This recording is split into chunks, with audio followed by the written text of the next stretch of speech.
अस्सलाम वालेकुम नाजरीन, मैं हूं हसाम दुरानी और आप देख रहे हैं प्रोग्राम स्टेट अफेयर्स। नाजरीन, कल जो हमारे प्रोग्राम के दौरान में जो हमारी गुफ्तगू जो हम कर रहे थे और उसके दरमियान में बहुत सारी ऐसी बातें भी हुई और क्रॉस टॉक इतनी ज़्यादा हो चुकी थी कि किसी भी हमारे दोस्त का जो था वर्जन था या उसका पॉइंट ऑफ व्यू था वो हम आपके सामने पेश ना कर पाए। तो जिस वजह से मैंने गुजारिश ये की थी, दरख्वास्त ये की थी तमाम आप जो मेरे देखने वाले, सुनने वाले और उसके साथ साथ हमारे जो मेहमान थे उन सब से कि बराए मेहरबानी आप कल का भी मुझे दिन दीजिए और उसी वक्त पर हम आज दोबारा प्रोग्राम करेंगे जहां से हम अपनी गुफ्तगू को कल रोका था, जहां पे हमने उसको पास किया था, आज हम उसको लेके चलेंगे। कल के जो प्रोग्राम में जो था हमारे तहरीक इंसाफ के जो हमारे दोस्त थे उन्होंने काफ़ी गर्मी सर्दी भी वो महसूस की उन्होंने, और बल्कि वो जाते जाते मुझे यहाँ तक भी ये कह के गए कि जी आप जानबूझ के मुझे वक्त नहीं दे रहे।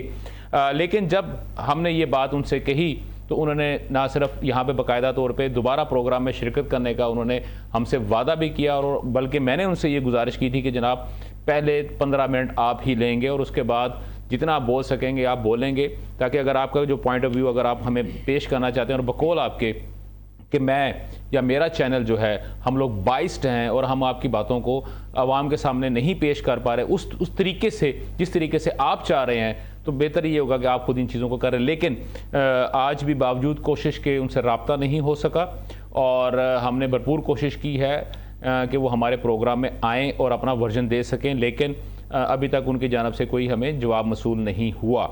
इसी तरह अगर मैं दूसरी जानब बात करता हूँ तो JUI के जो हमारे मेहमान थे कारी मोहम्मद उस्मान साहब, हम भी मुसलसल कोशिश कर रहे हैं उनके साथ के टेलीफोन पर रब्ता हो जाए और उनको हम प्रोग्राम में शामिल करें, लेकिन अभी तक शायद वो कहीं मसरूफ़ हैं, उनकी मसरूफियत कुछ थोड़ी ज़्यादा है जिस वजह से उन्होंने प्रोग्राम में अभी तक शिरकत नहीं की। लेकिन सरेदस्त स्टूडियो में मुझे ज्वाइन किया है ज़ुबैर अहमद अंसारी साहब ने, जो कि रहनुमा है मुस्लिम लीग नून के, और उनके साथ साथ अफनान सादक लोन साहब जो कि रहनुमा है तहरीक इंसाफ के। और इन दोनों मेरे दोस्तों ने सॉरी उसकी रीज़न ये है ना कि वो मैं अभी तक मैं सर अगर उस हिसाब से देखें तो तहरीक इंसाफ, क्योंकि सर आजकल आपकी राहें काफ़ी उनके करीब करीब है हमारी हर जमहूरी पार्टी के साथ, अच्छा आप सर ठीक है हर जमहूरी पार्टी के साथ आपकी ठीक हो गया। ओ हाँ, और सबसे बड़ी बात यह है कि हमारे जो कारी मोहम्मद उस्मान साहब है JUI के, उन्होंने भी हमें टेलीफोन लाइन पे ज्वाइन कर लिया है। इसका मतलब है कि वो जो कल हम जो बात कर रहे थे कि तहरीक इंसाफ को वो सिर्फ चाय का प्याला ही नहीं पिलाएंगे बल्कि साथ में उनकी नुसरत भी करेंगे। तो कारी साहब welcome to our show. Sir, जहाँ से कल बात ख़त्म हुई थी और कारी साहब आपने कहा था कि जनाब सबसे पहले आपने मेरा पॉइंट ऑफ व्यू लेना है, तो सर मैं चाहूँगा कि कल जहाँ से बात रुकी थी वहीं से शुरू की जाए। जी कारी साहब। आपका अपना फैसला है, मैंने तो ये नहीं कहा था, बहरहाल आप कहते हैं तो ठीक है। अच्छा, और क्या हाल है, खैरियत से हैं, मिजाज ठीक है? अल्हम्दुलिल्लाह। जी कारी साहब। जी, तो क्या किस बारे में बात जी बिल्कुल। मेरा सर कारी साहब आपसे जो आपसे सवाल था कल, जिसके ऊपर जो है आपने कहा था कि मेरा पॉइंट आप जरूर लें, वो ये था कि एक इंतहाई राइटिस्ट पार्टी और एक लेफ्टिस्ट पार्टी, इन दोनों का आपस में मिलाप किस तरह हो सकता है, पहली बात। जी, और दूसरी बात ये थी कि जिस तरह एक वक्त के अंदर एक पार्टी आपके ऊपर मुसलसल जो है वो अटैक कर रही थी, चाहे वो अंडर द बेल्ट था या वो कॉन्स्टिट्यूशन के दायरे के अंदर था, पार्लिमानी था या गैर पार्लिमानी था, और अब जब उनको जरूरत पड़ी तो उनको JUI ही नजर आ रही है। तो मेरा बेसिकली सवाल ये था कि आप इनको किस तरह कोऑप कर रहे हैं? देखिए जी, हमने हमेशा एतदाल की सियासत की है और हमेशा जो है हमने कोशिश ये की है कि जातियात से हटकर कौमी इशूज पर बात की जाए और इन मामलात को आगे बढ़ाया जाए। अगर हमारे खिलाफ किसी ने भी जो कुछ कहा है या अब कह रहे हैं या आइंदा कहेंगे, तो हमने देखना इस चीज को है कि ये महज अपना रास्ता बनाने के लिए हमें ढाल के तौर पे हमारे ऊपर हमले हो रहे हैं या इसके कोई मकासद हैं। तो असल बात तो ये है कि हम इस चीज से बेनियाज होकर मुल्क को देखते हैं, मुल्क की वहदत को देखते हैं, कौमी जरूरत को देखते हैं कि मुल्क को इस वक्त किस चीज की जरूरत है और मौजूदा जो हालात हैं इसमें मुल्क जो है वो इस चीज का मुतहामिल हो सकता है।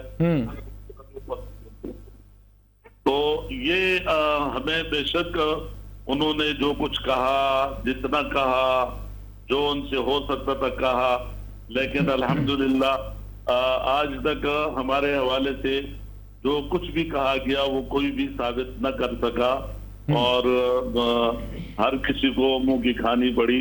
हमारे इस वक्त चूंकि मसला है, मुल्की मसला है, मुल्क का मसला है, कौम का मसला है, मुल्क के मुस्तकबिल का मसला है। इस वक्त जो मुल्क जिन हालात से गुजर रहा है, जो बदतरीन महंगाई है, मुआशी तौर पर मुल्क जो है वो बिल्कुल आखिरी हद तक पहुंच चुका है। सर अभी आज की सर कता कलामी माफ कारी साहब, कता कलामी माफ, पिछले गुज़श्ता अगर मैं 5 दिन की बात करता हूं तो पाकिस्तान के रिजर्व जो है वो काफ़ी स्पीड से बढ़ रहे हैं। पाकिस्तान में पेट्रोलियम मसनूआत की कीमतों में कमी हो रही है, अशाया खुर्द नोश की कीमतों में कमी हो रही है, लोगों की परचेजिंग पावर कुछ बेहतर होना शुरू हो गई है, बैरूनी कर्जे जो थे उनकी, अब अगर ये सारी चीज़ें, अगर ये इसका मतलब है कि ये जो आप बात कर रहे हैं वो दुरुस्त है और जो हमारे जो बैंक्स हैं और इंटरनेशनल बैंक्स जो हैं वो जो बात बता रहे हैं या इशारे दे रहे हैं वो झूठ है सर? गुजारिश ये है जी जी कि अगर अभी दुरुस्त होना शुरू हुए हैं तो आप ये देखें कि ये हद कहाँ तक पहुंची है। आप असल जो हक बनता है और असल जो इस वक्त कौम और मुल्क चाहती है वहां तक आने में कितना वक्त लगेगा। अगर मामूली 19-20 की कमी हो रही है तो हम ये नहीं कह रहे हैं कि ये क्यों हो रहा है। अल्लाह करे कि और अच्छाई पैदा हो और कौम और मुल्क को जो है अच्छी खबरें मिलें। ये इससे इनकार नहीं है कि ये जो कोई अच्छा काम हो रहा है तो हम कहें कि ये क्यों हो रहा है। ठीक हो गया। इस वक्त जो सूरत हाल अभी तक चल रही है वो तो आपके सामने है ना जी। अगर कल पेट्रोलियम की नरखों में कुछ कमी हो जाए, अब आप देखें बिजली और गैस और उन बिल को देखें तो हर चीज जो है इस तरह नहीं है कि बिल्कुल सब कुछ नॉर्मल हो गया है और खामखा काम नहीं सर सर नहीं सर, मैंने तो ये बात बिल्कुल नहीं की नॉर्मल हो गया। मैंने कहा कुछ बेहतरी की इशारे। सर देखें, स्टेट बैंक ऑफ पाकिस्तान अगर कुछ कहता है या पाकिस्तान की वजारत खजाना अगर कुछ कहती है तो हम कह सकते हैं कि शायद ये जिगलरी ऑफ वर्ड्स अपना नंबर्स हो, लेकिन इंटरनेशनल इदारे जब बात कर रहे होते हैं तो वो किसी और चीज़ के ऊपर कर रहे होते हैं। आपका पॉइंट आ गया, बिल्कुल ठीक हो गया। अफनान भाई यही क्वेश्चन मेरा आपसे है कि एक ऐसी पार्टी जिसने के जो पॉलिटिक्स के जो एथिक्स हैं उनको सामने रखते हुए हमेशा कुछ ना कुछ काम किया, और एक ऐसी पार्टी जिसको के पॉलिटिक्स के एथिक्स शायद उन्होंने अपने घर में ही खुद बैठ के बनाए हो, तो आप दोनों पार्टी का आपस में मर्ज होना, मिलना, एक पॉइंट के ऊपर आना, सर वो किस तरह एक आप इन चीज़ों को कॉप कर सकते हैं? नहीं, आप खुल के बात करना। एक पार्टी पाकिस्तान पीपल्स पार्टी होगी, दूसरी पार्टी को इसकी बात कर रहे हैं सर। मैं बेसिकली क्वेश्चन पीपल्स पार्टी के बंदे से कुछ पूछूंगा तो सर अव्वल जिक्र तो आप ही होंगे और आखिर जिक्र तो वही होंगे ना सर, जो कि आपके साथ मिलके आजकल जो है ना कोई तरमीम वगैरह लिखने की कोशिश कर रहे हैं। बिस्मिल्लाहिर्रहमानिर्रहीम। सबसे पहले दुआई साहब आपका शुक्रिया। बात यह है कि पार्टीज़ का मिलना मिलाना और आपस में डायलॉग करना ये कोई मुखालफत होती है, इख्तलाफात होते हैं, नज़रियाती इख्तलाफात होते हैं, एजेंडे के इख्तलाफात होते हैं, तो ये मिल के बैठ के अगर आईनी तरमीम आ रही है तो पार्लियामेंट में जितनी भी पार्टीज़ हैं उनको मिल के बैठना चाहिए। और उस आईनी तरमीम को देखें, आइन बना था 1973 में, उसमें वक्तन फ़वक्तन जो है वो चेंज की ज़रूरत पड़ती रहती है। ठीक है। और जब चेंज की जरूरत पड़ती है तो पहले भी अगर आप सारी पार्टीज बीच में बैठे हैं और उनको अपनी बात समझाएं, अपना पॉइंट ऑफ व्यू समझाएं, उनका पॉइंट ऑफ व्यू समझें और बैठ के एक ऐसी राय अमल निकालें कि वो एक पूरी पार्लियामेंट का जो है वो जो है उस मुतफिका जो आइन बने। अब आप देखें कि टेक्निकली हो क्या रहा है। पाकिस्तान पीपल्स पार्टी जब बरसत इक़्तिदार में आया और आसिफ अली जरदारी साहब जो है सदर पाकिस्तान बने 2008 में, तो मोहतरमा की शहादत के फौरन बाद जो इलेक्शन हुआ तब भी हुआ ना, तो इलेक्शन में जब सदर बने तो पाकिस्तान के सदर के पास 58(2) एक ऐसी एक आइन में एक तरमीम थी, एक ऐसी पावर थी जिसे वो असेंबली तोड़ सकते थे। उन्होंने सरेंडर किया, जब उन्होंने उसको देखें जी, उन्होंने समझा कि 25 करोड़ या 20 करोड़ जो पूरी पार्लियामेंट इलेक्ट होके आती है और उसको आप with the strike of the pen जो है आप उसको एक जो है इंसान जो है वो जाके असेंबली को खत्म कर दे, और वो उन्होंने चीज को वापस जो है जो उसमें तरमीम हुई भी थी उसको वापस किया उन्होंने, जबकि लोग कहते थे कि यहाँ तो पटवारी जो है वो अपनी पावर्स नहीं देते। और कौन सा सदर होगा ऐसा, आज तक तो पाकिस्तान की हिस्ट्री में ऐसा सदर नहीं आया जो अपनी पावर्स दे। इवन के पटवारी भी अपनी पावर्स नहीं देता, तो सदर ने इतनी बड़ी जो पावर थी वो पार्लियामेंट को वापस दी। तो उसको देखते हुए जब एक और गेम खेली गई कि वो पावर जुडिशरी ने ले ली, वो जुडिशरी टेक्निकली देखें कि अब वो सदर ने तो वज़ीर आज़म वो हम चाहते थे सर उसका बेसिक मकसद क्या था? उसका बेसिक मकसद ये था कि पाकिस्तान में कोई भी वज़ीर आज़म आज तक 5 साल पूरे नहीं कर सका, तो पाकिस्तान का पहली दफ़ा ये टन्योर हो और वो ऐसा करे कि 5 साल वज़ीर आज़म आया है, जो मैंडेट आया है वो 5 साल वज़ीर आज़म पूरे करे अपने, और उसको किसी गैर कानूनी तरीके से या किसी ऐसे फैसले से वापस ना भेजा जाए। जब ये चीज़ वापस हो गई तो वहाँ पे लोगों ने सर जोड़ के बैठे, और वो फिर जजेस ने देखे आपने क्या किया, उन्होंने यूसुफ रज़ा गिलानी को भेजा, उन्होंने अपना नवाज शरीफ को वापस भेजा, तो ये पावर अदालत में चलेगी। अब इससे भी तरमीम करते हुए देखते हुए कि ये पावर्स जो हैं चीज़ें ऐसी हैं कि हम पार्लियामेंट में देखें, हम बैठ के बात करें। अब देखें नैब का कानून था, जब हम कहते थे, जब इमरान खान ने जब नैब तो बनाई गई पाकिस्तान पीपल्स पार्टी के खिलाफ बनाई गई थी, वो जो पेट्रियाट बनाई गई थी 2002 में, उसको इस्तेमाल किया बाद में दूसरे लोगों ने भी। सर काफ लीग बनाई गई थी, सर पेट्रियाट तोड़ा ना, काफ लीग तो मुशर्रफ ने बनाई ना, पेट्रियाट तोड़ा असेंबली में से लोटे बनाए। अब मैं आपको एक बात बता रहा हूं सर, एक मिनट सर देखें बात सुनिए, आप जो बात कर रहे हैं वो आपकी बात बिल्कुल बजाय है, ठीक है सर। वो अमृता प्रीतम का एक शेर है ना कि दुख थानू भी तो दुख सानू भी, फट थानू भी लगे ने तो फट सानू भी लगे ने। सर कौन सी पाकिस्तान के अंदर ऐसी पॉलिटिकल पार्टी है जिसके साथ जिसको जोड़ तोड़ के या तोड़ फरोड़ के या तोड़ मरोड़ के एक साइड पर ना किया गया हो?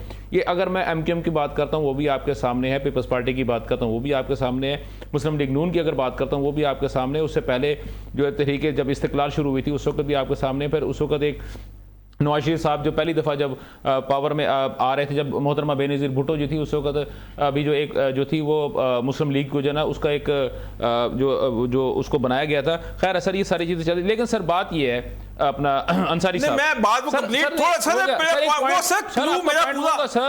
जब मैं आपको बात पूरी बताऊंगा तो बात समझ लगेगी ना सर। जरा मुख्तसर कर लेना सर, मुख्तसर कर लेना। मुख्तसर ये है कि आपको बैकग्राउंड समझ आएगी तो चीजों की बात समझ आ रही है ना सर, मुझे तो समझ आ रही तभी मैं कह रहा हूँ सर मुख्तसर। सर देखें अभी सीधा नैब का कानून था, नैब के कानून में जब ज़दाई साहब ने पार्लियामेंट में खड़े होकर कहा, जब इमरान खान वजीर आजम था, बानी PTI वजीर आजम था, वो नैब के कानून से लोगों को अंदर कर रहा था, बड़ा खुश हो रहा था, एस्टैब्लिशमेंट पीछे थी। उन्होंने कहा जी ये नैब का कानून आपको आज तो बड़ा अच्छा लग रहा है, हमने सारी जिंदगी नैब देखी है, हम आगे भी देखते रहेंगे, मुश्किल तब पड़ेगी जब आपको बुलाया जाएगा। जब उनको बुलाया गया तब उनको समझ आई, जब ये जेल में जाते हैं तब इनको समझ आती है। इसलिए अब हम चाहते हैं कि सारे लोग बैठें। मियां बरादरान को भी जब आए थे, जब वो जेल में गए थे तब उनको समझ आई थी कि ये हो क्या रहा है, हम क्या कर रहे थे, तभी तो वो चार्ट ऑफ डेमोक्रेसी बनाई थी। अब सारी पार्टीज को बैठ के मिलकर एक तो आइन में तरमीम करनी चाहिए, दूसरा हमें बहुत अशद जरूरत है कि चार्टर ऑफ डेमोक्रेसी के साथ साथ चार्टर ऑफ इकोनॉमी भी बनाएं। इस मुल्क को देखें, अशारिया देखें, आप कह रहे हैं कैसे सही हुए नहीं हुए। 39 इन्फ्लेशन रेट जो था वो 39% पे चला गया हुआ था, जो भी सिंगल डिजिट पे आया, अब जो वो बता रहे हैं वो 6.9 के हिसाब से बता रहे हैं। 6.9 इन्फ्लेशन नहीं, इन्फ्लेशन रेट सर काइबर और चीज है। इन्फ्लेशन रेट ये होता है कि महंगाई के बढ़ने की तनासुब को जो कहते हैं, जी जी, तो वो 6.9 पे आ गया। मसलन अगर आप अपनी कोई नौकरी पेशा इंसान है, मैं सीधा बता सर मेरा क्या 10% पॉइंट सर मुझे आपसे जो चाहिए था वो ये था कि आप इनको किस तरह कोऑप कर रहे हैं। सर देखें, बैठ के जब टेबल पे बैठेंगे, चीज़ों को बैठ के देखेंगे। उन्होंने आईनी मसूद एक जो है आईनी तरमीम के लिए उसमें एक अपना जो है मसूदा बनाया, उन्होंने भी बनाया है। मैं फजल रहमान साहब ने बना लिया, पीपल्स पार्टी ने बना लिया, नून लीग ने भी शायद बना लिया। वो आपस में बैठेंगे, उसको बना लेंगे। हमने PTI को भी दावत दी थी, हमेशा देते हैं दावत, हम तो हमेशा कहते हैं कि आप भी वोट लेके। अंसारी साहब सर बात यह है कि अभी आप ये देख रहे हैं कि कल भी आप क्योंकि प्रोग्राम के अंदर शामिल थे और आपने सारी गुफ्तगू सुनी, और उस वक्त भी हम लोग जो थे वो एक दूसरे के ऊपर ब्लेम गेम के ऊपर ही हम लोग चल रहे थे। और अभी अगर मैं बात करता हूँ जिस दिन से तहरीक अदम एतमाद जो थी वो पेश हुई, उस दिन से लेके आज के दिन तक जो सिचुएशन है वो भी आपके सामने है, और उससे पहले तक जब तक के जो तहरीक इंसाफ है वो पावर में नहीं आई थी, हमेशा हमने एक ब्लेम गेम को ही देखा है। तो सर आप क्या समझते हैं कि आपकी पार्टी जो है वो इस किस्म की चीज़ों को किस तरीके से काउंटर कर सकती है? जी बिस्मिल्लाहिर्रहमानिर्रहीम, बहुत शुक्रिया साहब भाई कि आपने आज प्रोग्राम के लिए बुलाया है। और बहुत पहले से सियासत में हम लोग हैं, नए नए आए हैं अल्हम्दुलिल्लाह, और इस मुल्क की हालात को बहुत बेहतर समझते हैं, यहाँ के जोग्राफी को समझते हैं, यहाँ के हर तरह से जो इंटरनली सियासत है उसको भी समझते हैं। तो मैं समझता हूँ कि बेहतरीन अंदाज में जो पाकिस्तान को जो रूट चाहिए था वो पाकिस्तान मुस्लिम लीग ने दिया है। हम उस वक्त आए थे जिस वक्त मुल्क डिफ़ॉल्ट होने जा रहा था, और लोग श्रीलंका की बातें कर रहे थे कि जिस तरह श्रीलंका डिफ़ॉल्ट हो गया है इसी तरह पाकिस्तान डिफ़ॉल्ट होने जा रहा है। सर ये तो ब्लेम गेम थी ना, या बेसिकली वो ये चाह रहे थे कि वो वाली सिचुएशन पाकिस्तान के अंदर पैदा हो जाए? नहीं, ये ब्लेम गेम नहीं थी। हमारे रिजर्व्स बिल्कुल ख़त्म हो चुके थे और हमारे साथ हैंड हो गया था, और मोहतरम इमरान खान साहब ने जाते हुए जो आखिरी जो शगाफ लगाया था हमारे छत में, और वो जो पेट्रोलियम मसनूआत को मज़ीद कम करके हमारे रिजर्व्स को बिल्कुल ख़त्म करने वाला मामला किया था। उन्हें यकीन था कि वो जा रहे हैं, तो उन्होंने पाकिस्तान के साथ एक इंतहाई घिनौना खेल खेला, और पाकिस्तान भी बिल्कुल उसी दहाने पे आ गया था जो हमें दोबारा IMF के पांव पकड़ने पड़े और हमें दुनिया जहान की मिन्नतें करनी पड़ी अपने मुल्क को बचाने के लिए। तो आज अल्लाह का लाख लाख शुक्र है, जैसे आपने बताया वो सब कुछ मैं बताने वाला था कि जो रिजर्व्स हैं वो कहाँ चले गए हैं और जो इंडिकेटर्स हैं वो क्या बता रहे हैं, स्टॉक मार्केट की क्या सूरत हाल है। तो अगर आप ये समझते हैं कि पाकिस्तान इस वक्त उस वक्त में और आज वाले वक्त में जब हम आए थे ज़मीन आसमान का फ़र्क है, तो बेसिकली तो आपने यही देखना है ना कि पाकिस्तान को कंट्रोल कौन करना जानता है। पाकिस्तान की तरक्की में, पाकिस्तान के जो महंगाई है उसको किसने कंट्रोल करना है? खाली नारों से, बदतमीज़ी की सियासत करने से, ओए तोए की सियासत करने से, बच्चों में बिगाड़ पैदा करने से मुल्क की मईशत को भी नुकसान होता है और हमारी आने वाली नस्लें भी ख़राब होती हैं। तो अगर हम ये समझते हैं हम पाकिस्तान में सियासत हमने करनी है, तो हम क्यों ना पाक और साफ़ सियासत करें और ऐसी सियासत करें जिससे पाकिस्तान की फलाह और बहबूद भी हो, और पाकिस्तान के आने वाली नस्लें जो है याद करेंगे पाकिस्तान में किस वक्त तरक्की हुई थी। और मैं समझता हूँ ये बेहतरीन मौका है। गो के बहुत मुश्किल तरीन हालात थे और उन हालात को फेस किया जब खान साहब की हुकूमत आई। अगर खान साहब चाहते तो बहुत कुछ कर सकते थे, लेकिन सिर्फ जेलें भरने के अलावा, सज़ाएं देने के अलावा खान साहब ने कुछ नहीं किया। अल्लाह ताला आसमान पे बैठे हैं और वो बहुत बड़े फैसले करते हैं। तकब्बुर, घुमंड और ये अकड़ जो है ये सिर्फ अल्लाह रब्बुल आलमीन को। वो यही बात सर, जिस तरह अभी जो है आपके जो लीडर हैं अपना साबिक़ वज़ीर-ए-आज़म नवाज शरीफ साहब ने भी अभी एक हालिया तकरीब में भी उन्होंने ये बात कही थी, और उन्होंने कहा था कि अल्लाह से डरो और तकब्बर नहीं करना चाहिए। ठीक है, आपका पॉइंट आ गया सर, आपके बात बिल्कुल ठीक है। अभी सर नाजरीन तमाम अहबाब आप सब मेरे साथ रहिएगा, मुझे एक छोटे से ब्रेक पे जाना है। ब्रेक से वापस आते हैं तो हम जो है इसी अपनी गुफ्तगू को आगे लेके बढ़ते हैं, और हम ये कोशिश करेंगे आज कि हम आराम तसल्ली से और दलाइल के साथ बात कर सकें, ताकि जो इश्यूज़ हैं हम उनको प्रॉपर तरीके से एड्रेस कर सकें। मिलते हैं एक छोटे से ब्रेक के बाद।